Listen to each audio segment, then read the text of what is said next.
Now when na se bi awoko 37 because now soldier for bi shishi blue beret or dey Samba now wa kai say we free Lebanon ba ye nche o ma ko peacekeeping aba sa enti anu na na ma ye di hu o mu nyina anu nti peacekeeping ye wo ba kai a mami ba friends America for speaker Nancy Pelosi oba ye obeka say o Ghana mu bo modin pa peacekeeping wo ya ade ewo oka no obi adwen ankoso say America as a member of the Security Council na kondie ahweti wo wiase afa na nyina amen different fashions creating conflicts na create some mess here na UN so aba peacekeeping ayi enti oba no anya bibia nka say Ghana for dem we ade o ye ko ye wira no a na makosisa na mo dia ba eni pa say na ti ase eni pa anti ase first peacekeeping no e by Congo Sabre na Lumumba nya at the age of 35 now wanya to me Sabre no elections no mo ye mentimi ho ase ba mu Moise Chombe no province of Katanga o se na metimi ho se kasabu whoever metimi ho me enti eho ba ye beja eho na enya first peacekeeping operation assignment na ho meba ho UN any American rule by because ankoye no Sabre no sadifo nimse na damfo pa ni Lumumba e Ghana contribute to this number of soldiers amomako on the na adwen ni say omo na ekwa akọbọ Lumumba ho ban amo akwakoye na ya obeje di say Ghana troops and preventing Lumumba first and person call radio station Sabre na ni raba na ndika akwa kan nsem nyina anti no property Ghana for soldier for na amananko because they were taking their orders from the United Nations commander enye osadifo edi Lumumba ho kire ba ye nyina no Ghana for ni yusu wo na Ghana Major General bi no ebroni British ya friend HT Alexander ono su ko obi na obi anhunu dwumadi a no okọ akodi wo ho obi amfa na ama okan Ghana troop no na koye okọ sani ono ye Major General na so na Ghana troops no omokoye no na empanyimfo mienu a omne na commanders Sabre na Brigadier SJA02 and a Colonel J.A. Ankra on a job Lieutenant General Ankra NLC and in National Liberal Council Liberation Council what the commander is no be a say now Alexander no and rule no e be bentia also otwintwa nipa na mu na say ni nyina ni say one Chombe can say ono de Katanga hon mo pe UN troops bia wo hon e hon so na trouble ni wo ambani ampa UN me say e bedru ho na o ya makika me say bi da ba akwakoye enti no in short no de tia ni say enya ko ba say mess bia ba ni aba ba kan say wo brane be clear sa de ni man na manya kan bi de e say ni shishiem na odi a eni obeka fi hon edi ababi si hadu ewa ebe di metai nti ba bi e bedura eye no ne kaso yes sir Lumumba the UN and American rule paper by New Africa reform New African February 2000 yes sir page 25 in Carefree how the UN did it. The UN Security Council passed 2 resolutions on 14 and 22nd July 1960. 1. Calling on Belgium to immediately withdraw its troops from Katanga. B. Declaring the entry of United Nations troops into Katanga as necessary for the full implementation of the UN resolutions. And 3. Reaffirming that the UN force in the Congo would not be a party to or in any way intervene in or influence the outcome of any internal conflict, constitutional or otherwise. But that was not what happened. By 25th July, the United Nations had 8,396 troops in the Congo, composed of 2,340 Ghanaians. That's at the end of the 2,087 Tunisians, 1,220 Moroccans, 1,160 Ethiopians, and 741 Guineans, 623 Swedes, and 225 Liberians. Later contingents from Ireland, Mali, Ceylon, that is now Sri Lanka, and other countries joined the force. Though the force was predominantly African, there was not a single African in the United Nations Operational Command based in New York. As President Nkrumah of Ghana wrote later, the Secretary General of the civilian side of the UNOC was assisted by Sir Alexander McFarquhar, and Brigadier Rook. Below them were Free Americans. General Carl von Horn, the Swede, headed the military side. In other words, in all major issues, it was these men from the Western countries who made the decisions, and it was the Africans who were not even consulted, who received instructions to carry them out. Because before free,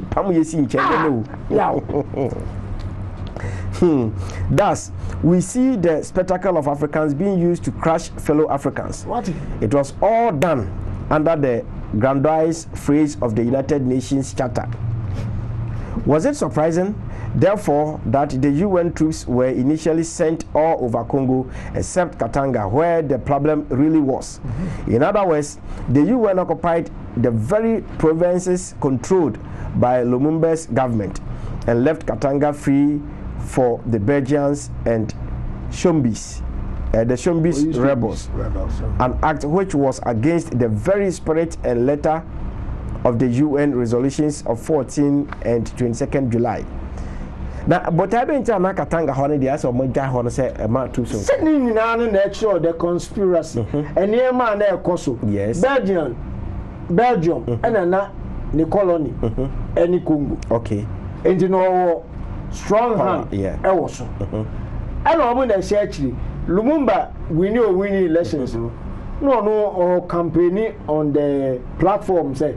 Obama Congo abe socialistic. Na you say niam be tia mo western idea. Tiani sasadia. On be Katanga na chi. Amia. Ti sa de mu fi idea enye no. Oh. Yeah, the mere more hobra. Of I am talking council, I am not home. Was it this is where America's national interest took center stage in the running of the UN operations in the Congo? Disguised as the voice of the UN, Washington ran the show from behind the scenes, using the UNOC as the lever to support the secessionists. By August 1960, the senior post in the UN Secretariat in New York were held by America and its Western allies. The United Nations Secretary General Dag Hammarskjöld, okay, Dag Hammarskjöld from Sweden was surrounded by American advisors, notably Ralph Bunche, Under Secretary for Political Affairs. Hence, Wenshoff, that is Bunche's deputy and personal representative in the Congo, and Andrew Cordia, executive assistant. Hammarskjöld himself had personal connections with the Belgian royal family. Wow, network in Mudru. Yeah, me ma can a bit time because me bepa Vatican Bank. We are Kumai. And also total network. Networking assembly. We are connection. And you know, Yahoo sells Saji for any abri. Or person Adamfu, Lumumba, yes. When you said they call the Ghana on one medium. On one year, Mebao, until Nkrumah all our soldiers na kono. Odo ni so odo mo ko amwako bo Lumumba ho ba. Say we obedinadi. But abrofo no so tiba na say UN trim ni de. Na say enim o mu trim. Da bia ya na enim o mu trim. E sorry ani ye de ani. Adan na ya na bibi beto ho a ye mpanifo ni ntimi ntrase and the brain behind certain things. No dey yedium na ani de akire. Aya waso ba ko kan be. da ebedru fourth horseman ehɔ na mɛba bɛ super journalist for pa na video na ebe abasata no ma jansem tradwuma me kasabe o we be ho fa ebe do no ma jai because asema wo kan e dey na mpanimfo ni ani ni wa he ade ba be hu ba fa sensem trafo ye ka ba ka so mo mfa mo ka oh yeah dey am ebi mo why discuss wa show mafru nto mo ka empie o mo ka go mo ta mo ko odu why be ka sa so ta mo ko ti jara enti no baby dey do na ye obia pe bia onko hwe New Africa February 2000 full report mu omo discuss about mbenya bia to afi Israel consult ano obey copy sabon na say bibia ni a na asem ni nyina eno no enti ya peacekeeping ebe wi ase baby on be ko bia na o ma say ho anye rape yes sexual rape aso da for ade be mbie yeah food for sex no na bia ni ration de ama no na okwa akutiri enti da bia conflict bi si ba bia the peacekeepers you kwa ebe wi ase no makwa akose but the first thing remains is Ghana Congo na dey start here ko enti e free one no ya first no na bia na soja for ni su yes na ntoko e ko ni na allowances be mu those days na ye ba peacekeeping ho no asoja ifo ba edzane obi akotena brochire no aye aduma bebre yes nika ni dey obi o ba bia di nika aba enti saadi enye hu sa enti ebiru ba bi no na asoja fo yire no obi o ani kunu enye bia nko na danfo bi akọ baako wasa akọ mienu na adapa etimi dia warija ekraba ebe kaw ede nko na de owo mu a wuntimi nko bi na no we di we ya be ewi ase ekra na afi asoja fo yire no bala say me 37 am 20 yes we need the course nyina the course wo nyina na microwave abba ama afi de e ma bebre o ma start so o mo ye pastries because microwave or ma say dem de ko se food sa that is the abba enti enema bebre enti na ehu wo mo ko peacekeeping no wo mo ba ne nema wo mo di aba the way they feel very proud when you lobbying skills akranya bi nko dabi it's all lobby twetwa ho na the wo mo ni say one say yasema ye kan nyina wars any peacekeeping there a continuous cycle okay na awie emrem no tini nyina red horse na juma no red horse juma no say dey awie emrem there na say ebesi yes two regional wars and the third world war the king of the north and the king of the south we have any of this starting and we say one never took the kind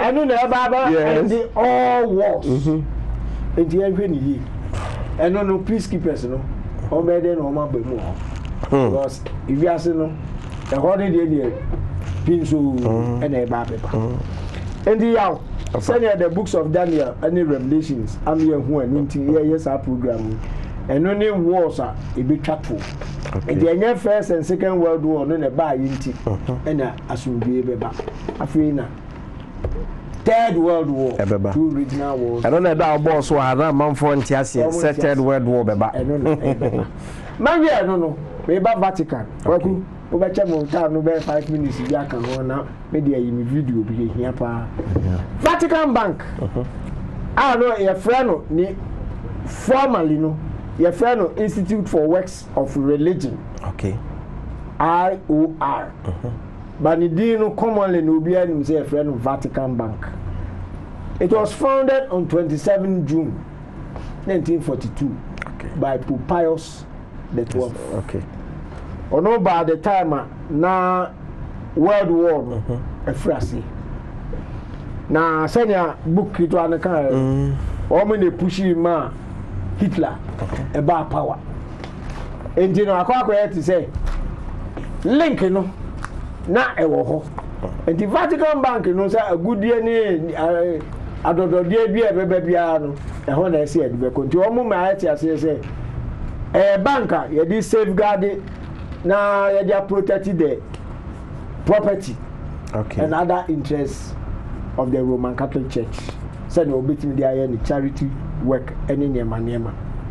Enti no bank no is headed by a CEO. And 5 cardinals. Omo na ayeti say administrators omo hwe ho.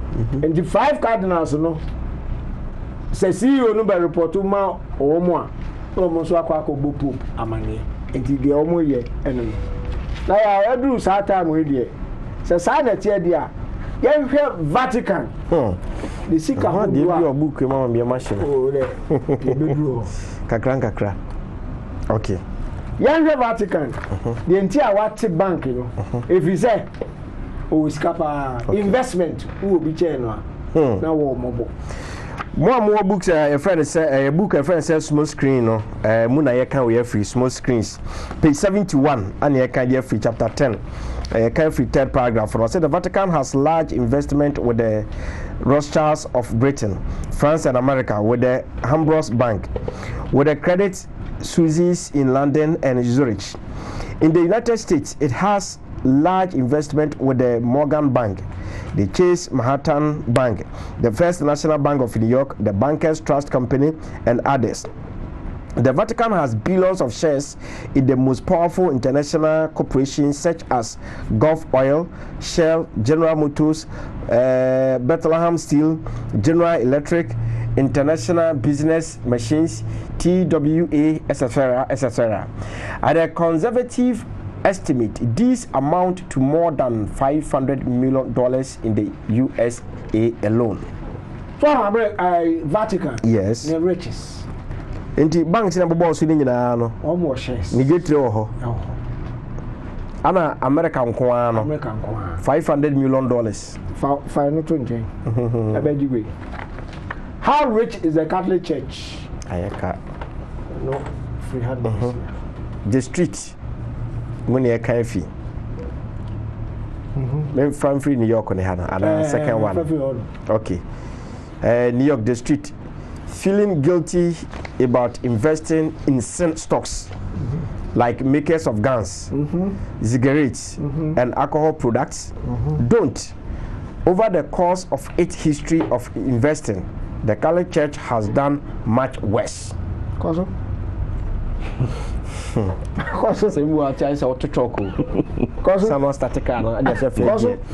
the 1960s, Italian media uncovered evidence that the Vatican had invested in entities that conflict directly with the Church's holy mission, including Istituto Famigalocio Sereno, where friends say Italiano, Italiano, Latin, Maccabi, Istituto Famigalocio Sereno, a pharmaceutical company that made birth control pills. Huh? Yeah, when I can't get okay. And Udine, a military weapons manufacturer. There have also been unconfirmed rumor of church money in firearms manufacturer Beretta and companies with activities in gambling and pornography. It has been linked to dealings with Nazi gold during World War II as well. The Catholic Church has a history of corruption, and it is notoriously opaque institution. Sexual abuse accusations and the consequent cover-ups have put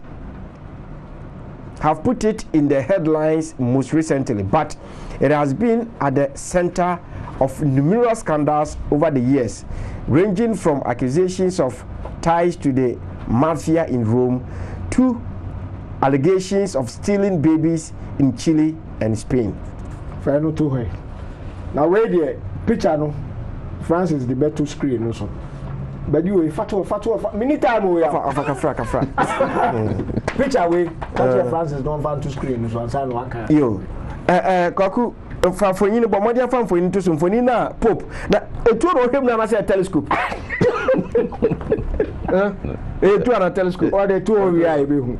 ada we microscope bomo de kwaku bomo de anafa to so ema ye na ahwefo na enhwe na omuhu de kan se tu a omo be kan microscope na o mai no me ko kire na o try hwe se de we say ya se de bia to da bia ye bisi dan bia na o mampani de so so